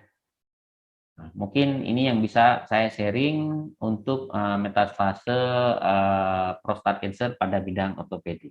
Saya serahkan ke moderator. Terima kasih Dokter Tengku Arif. Berarti untuk kasus CA prostat metastase di tulang ini kita juga melibatkan ini ya Dok ya, teamwork ya Dok ya? Iya, jelas. Antara beberapa disiplin ilmu ya, Jelas. antaranya ortopedi mungkin ya, kemudian urologi dan hematologi, onkologi, rehab medis. Kita kerja sebagai tim. Tim ya Dok ya. Baik, rekan-rekan sejawat sekalian, kami membuka untuk sesi pertanyaan. Bagi rekan-rekan sejawat sekalian yang ingin bertanya langsung bisa menekan tombol raise hand dan langsung berinteraksi dengan Dr. Tengku Arif Dian, spesialis bedah ortopedi. Baik, saya akan mencoba membuka kolom chat box. Bisa dibantu teman-teman? Oke. Ternyata sudah ada. Dari Dr. Dani, Dok. Dari Puskesmas Mangkang, daerah mana ini? Oke, pertanyaannya, apakah diperlukan artroskopi pada bone metastase CA prostat? Bagaimana diperlukan? Oke, monggo Dok. Untuk artroskopi pada prostat cancer, pada metastase akibat prostat cancer itu sebenarnya tidak perlu. Kenapa? Kita ketahui tadi bahwa perjalanan metastase sel-sel prostat cancer itu tidak masuk ke dalam sendi. Sedangkan artroskopi adalah sebuah tindakan minimal invasif. Kita melakukan teropong untuk melihat gangguan pada sendi. Sedangkan pada sendi dampak dari sebuah metastase prostat cancer itu sampai saat ini belum ada bukti evidence base yang menunjukkan ada metastase ke situ. Hampir semua metastase itu ke daerah long bone pada area metafisis dan diafisis di antara itu. Oke. Mungkin itu Dokter Dani yang disampaikan oleh Dokter Tengku Arif Dian. Mungkin bisa terpahami ya Dok ya. Atau mungkin apabila memang ada yang ingin hal disampaikan oleh beliau pemateri kita yang kedua, monggo bisa langsung menekan tombol raise hand. Baik. Oke, sudah ada Dok. Dari Dr. Yuliana Slamet SH. Baik, Dr. Yuliana, selamat siang. Bisa di-unmute dan dinyalakan untuk videonya, Dok. Selamat siang, Dr. Yuliana.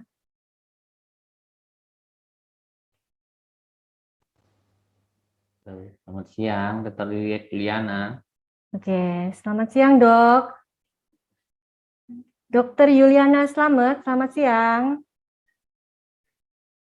Oke, mungkin bisa kita next aja ya, Dok ya? Ya, boleh. Oke, kita coba membuka di kolom chat box lagi, Dok. Ya. Oke, dari Dr. Sri Rejeki. Baik. Bagaimana kita tahu fase advance atau early metastase bisa disembuhkan? Lesi osteoblastik dan mix gimana untuk mengetahuinya, Dok? Terima kasih. Kalau pada fase early, biasanya kita melakukan screening. Screening ini bisa screening berkala, per 3 bulan, per 6 bulan, tergantung keluhan pasien. Bisa kita screening pada area-area yang saya bilang tadi, pada area spine, pada area pelvis, dan pada area tulang belakang. Terkadang pada fase early, X-ray tidak bisa mendeteksi lesi-lesi yang kecil, yang sangat kecil. Namun, bisa juga kita lakukan screening kalau keluhannya terasa lebih berat, tidak berkurang, sudah di atas 3 minggu, bisa kita screening dengan metode-metode seperti melakukan CT scan, melakukan MRI, itu modalitas-modalitas yang bisa.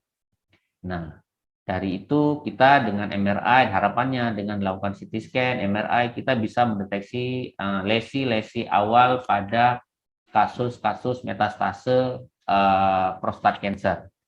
Nah, jadi harus secara berkala, tidak bisa kita tunggu keluhannya pasien. Setiap sudah ada kasus metastase, setiap ada kasus yang cancer, malignan cancer ini kita harus sudah aware dampak di bidang ortopedi. Jadi harus screening berkala per 3 bulan atau per 6 bulan. Untuk lesi tahu dialitik ataupun blastik itu biasanya kita bisa tahu secara X-ray. Nah, secara X-ray nanti akan tampak gambarnya ini apakah sebuah lesi osteoblastik, apa sebuah lesi yang osteolitik. Oke. Mungkin penjelasan dari Dr. Tengku Arif dapat diterima ya, Dr. Sri Rejeki, atau mungkin Dr. Sri Rejeki berkenan untuk melakukan interaksi langsung dengan pemateri kita yang kedua. Kami persilahkan. Oke. Dr. Sri Rejeki, mungkin berkenan untuk, oke, baik. Sudah ada, Dok, untuk yang berkenan untuk melakukan interaksi langsung, Dok, dari Dr. Yuliana Slamet. Baik, selamat siang, Dr. Yuliana. Selamat siang, Dok. Selamat siang, Dok. Selamat siang, Dr. Yuliana. Halo, apakah suara saya masuk? Bisa, sudah masuk, Ya, Dok. masuk, Dok. Oke, terima Selamat kasih. siang, Dokter. Selamat siang. Mohon maaf tadi suaranya nggak bisa masuk. Pertanyaan saya Ya, adalah, Dok, Dok. Monggo, Dok, kami Silakan, persilahkan. Dok. Apa yang mau pertanyaan ditanyakan? saya adalah, saya pernah punya pasien keluhannya dengan nyeri tulang, dan saya memberikan ibuprofen, natrium diklofenak, dan paracetamol untuk 1 minggu. Itu keluhannya bukan membaik, keluhannya ringan, nyerinya berkurang. Tetapi karena pasiennya itu merasa enakan dan sering minta obat tersebut. Karena obat itu tidak bisa lebih dari 1 bulan, saya memberikannya dengan pelit-pelitnya. Nah, pertanyaan saya adalah bagaimana cara membedakan nyeri tulang karena penyebab CA paru dan nyeri tulang yang disebabkan metastase nyeri tulang itu dari CA prostat. Karena setelah 3 tahun kemudian pasien saya tersebut terindikasi CA paru dengan stadium 4 dan setengah tahun kemudian dia meninggal. Jadi saya merasa kayaknya merasa bersalah karena dia datang saya dengan keluhannya nyeri tulang saja. Dan saya tidak pada saat itu saya tidak bisa mendeteksi kalau itu adalah CA paru.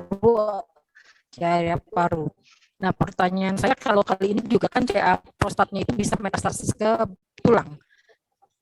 Nah, itu bagaimana membedakannya CA paru dengan CA prostat? Terus sekian, terima kasih, Dok. Ya, terima kasih pertanyaannya dari Dr. Yuliana. Sebenarnya secara spesifik nyeri, baik nyeri cancer ataupun non-cancer, atau cancer prostat ataupun cancer paru, secara klinis di bidang ortopedi kita tidak bisa membedakan. Tidak ada nyeri yang spesifik, ini nyeri sebuah cancer. Oh, ini nyeri dari cancer prostat yang metastase ke tulang. Tapi kita kembali lagi ke dasar ilmu nyeri. Setiap ada yang nyeri, boleh saja kita lakukan pemberian anti nyeri dulu, tanpa misalnya pemeriksaan tambahan seperti radiologi, laboratorium, tidak masalah. Tetapi ketika nyeri itu berkepanjangan atau bertambah berat, tidak berkurang, kita harus sudah berpikir untuk mengeksplor, untuk menggali, mencari sumber nyeri ini dari mana. Nah, mungkin cara eksplornya bagaimana? Misalnya hal sederhana nyerinya di daerah pinggul. Mungkin yang paling gampang tahap awal kita lakukan pemeriksaan fisik dulu, pemeriksaan klinis, kita cek apakah ini nyeri murni dari pinggul atau nyeri yang menjalar. Nah, di sini kita lakukan foto ronsen, X-ray. Kalau misalnya dari X-ray tidak terlihat, nyerinya juga tetap, mungkin kita maju ke step berikutnya. Apakah kita lakukan pemeriksaan CT scan atau MRI, USG, nah, mungkin itu yang bisa saya jelaskan. Secara klinis kita tidak bisa membedakan ini nyeri dari kanker prostat, kanker paru, itu tidak bisa. Kita tidak bisa membedakan. Mungkin itu dulu dok. Mungkin ada yang mau ditanyakan lagi atau ada yang kurang, Dokter Yuliana? Sekian, terima kasih dok. Baik. Jadi ketika ada pasien datang ke kita ya dok ya, ke dokter umum mungkin ya, ada keluhan nyeri. Nah, kita harus mengobservasi ya dok ya, sampai berapa lama hal itu ya. Apabila nyerinya terjadi secara lama dan menetap, kita hendaknya perlu mengeksplor lebih lanjut. Mencari kira-kira ini asalnya dari mana, problemnya dari mana. Siap. Kita tidak bisa. Ketika ada suatu problem itu pasti ada problem. Siap dok. Kita Baik. harus mencari. Baik. Terima kasih dokter. Sama-sama. Mungkin penjelasan dari Dokter Tengku Arif sudah dapat diterima, Dokter Yuliana. Dan kami ucapkan terima kasih untuk bisa menyalakan kameranya. Baik, mungkin ada pertanyaan lagi? Oke, sebelum kita menginjak ke pertanyaan berikutnya, saya ucapkan untuk para rekan sejawat sekalian untuk mengisi link sertifikat. Nah, link sertifikat adalah peserta yang mendapatkan sertifikat adalah peserta yang telah mengisi link sertifikat yang sudah disediakan oleh pihak panitia. Kemudian peserta diwajibkan mengisi nama dan gelar dengan lengkap dan benar. Kemudian jika ada kesalahan penulisan nama dan gelar akan menjadi tanggung jawab peserta dan pengiriman sertifikat akan dilakukan di maksimal di H+7 hari kerja setelah acara webinar selesai. Dan link sertifikat akan kami tutup setelah 30 menit acara ini selesai. Baik, mari kita lanjutkan untuk sesi tanya jawab berikutnya. Sudah ada yang masuk di kolom chat? Oke. Ini Pak. Dokter Sirjeki lagi. Oke. Oke. Karena tadi beliaunya juga sempat bertanya banyak dok ketika sesi dari Dokter Asta. Iya. Oke. Mungkin ada lagi rekan-rekan panitia mungkin bisa di spotlight untuk chatbox-nya. Oke. Kita cek dulu. Baik, ternyata. Oke, mungkin ada dari rekan-rekan sejawat sekalian yang ingin bertanya secara langsung. Kami persilahkan untuk menekan tombol raise hand agar bisa berinteraksi langsung dengan Dokter Tengku Arif Dian. Oke. Baik, kita cek dulu ya dok ya. Ya. Ternyata belum ada. Baik, dok, mungkin gejala dini apa dok yang muncul apabila CA itu mengenai tulang? Untuk gejala dini itu sudah jelas nyeri yang paling sering. Nyeri banget ya. Yang paling sering itu nyeri yang paling umum, paling banyak dialami oleh pasien yang mengalami metastasis prostat cancer. Jadi biasanya tinggal kita nyerinya dari area mana, apakah dari tulang belakang, dari pinggul, apakah dari mungkin lengan, dari lengan atas, nah itu biasanya nyeri. Oke. Ini tinggal kita menggali apakah ini terbukti sebuah nyeri oleh karena metastase, nah itu jelas dengan pemeriksaan. Oke. Baik, berarti nyerinya ya itu yang paling banyak. Di tulang di gambaran tulang-tulang yang panjang itu tadi ya, Dok ya. Oke, baik. Mungkin sudah ada dari rekan-rekan sejawat sekalian yang sudah mengisi. Oke, sudah ada, Dok. Dari Dokter Dian Negara, dari Klinik Graha Kumala.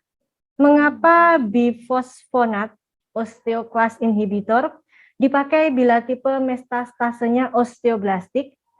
Osteoclast inhibitor dipakai bila tipe metastasenya osteoblastik.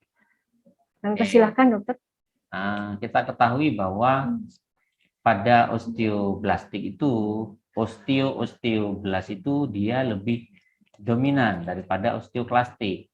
Sehingga sel-sel osteoblas ini prinsipnya dia akan meresorpsi kalsium dari dalam darah untuk ditumpuk di dalam tulang. Sehingga terjadilah gambaran lesi osteoblastik. Makanya bifosfonat yang menghambat itu bisa dipakai.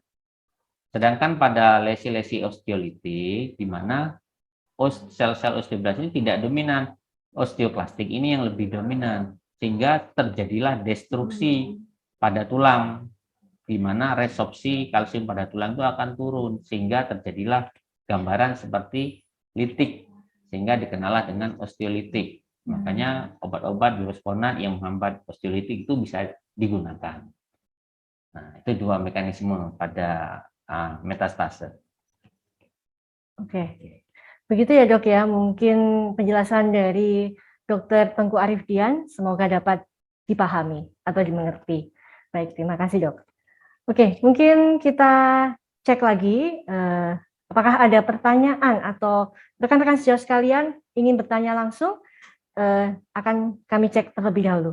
Baik, teman-teman panitia mungkin bisa dibantu. Apakah sudah ada dari rekan-rekan sejawat sekalian yang ingin mengajukan pertanyaan? Ini sudah. Oke, ini sudah ya. Sudah? Oke, baik. Dokter, kemudian apabila pasien kena CA, apakah memang harus dioperasi, Dok? Atau bagaimana? Untuk sebuah kasus metastase pada tulang, apakah semua harus operasi? Tidak semua kasus harus dioperasi. Oke. Banyak juga pasien-pasien yang mengalami metastase ini tidak dioperasi. Akan tetapi terapi-terapi yang lain itu, kontrol-kontrol terapi lain harus sesuai dengan algoritmenya, sesuai dengan protokolnya. Misalnya pada kasus prostat cancer, jelas bagaimana tidak jatuh ke yang harus operasi di bidang ortopedi, jelas controlling hormonal terapinya juga harus jalan, controlling obat-obat yang seperti dijelaskan tadi untuk menghambat sel-sel kansernya bertambah banyak, bertambah jumlahnya tambah, nah, itu jelas harus dikontrol dengan obat-obat kemoterapi.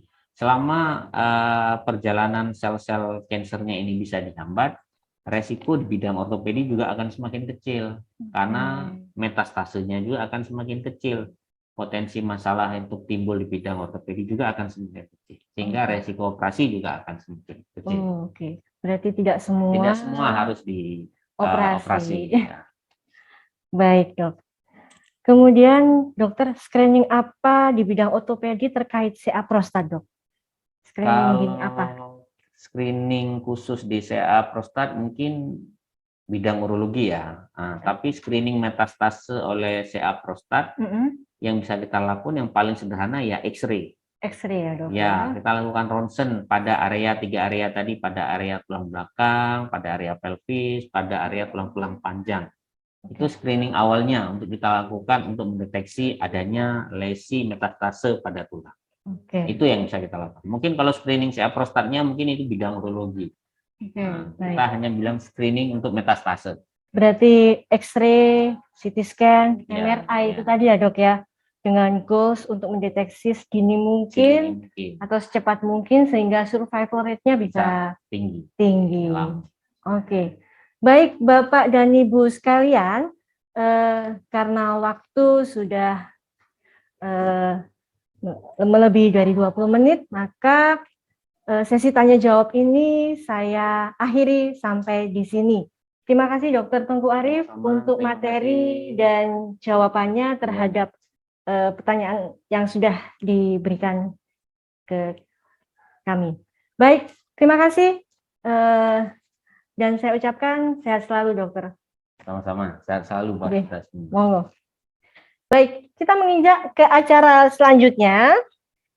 Oh ya, mungkin saya bisa menginfokan terkait jadwal praktek dari dua pembicara kita siang hari ini, yaitu Dr. Prasasta dan Dr. Tengku Arif Dian. Baik, Dr. Prasasta praktek di hari Senin sampai dengan Jumat pukul 9 sampai dengan pukul 13. Kemudian di hari Sabtu pukul 9 sampai dengan pukul 12. Saya ulangi lagi, jadwal praktik Dr. Prasasta Dedika Utama, spesialis urologi, di hari Senin sampai dengan hari Jumat di pukul 9 sampai dengan pukul 13. Kemudian di hari Sabtu pukul 9 sampai dengan pukul 12. Kemudian untuk jadwal praktek Dr. Tengku Arif Dian, spesialis ortopedi, di hari Selasa dan Kamis pukul 14 sampai dengan 16. Kemudian di hari Rabu dan Sabtu pukul 10 sampai dengan pukul 12 WIB.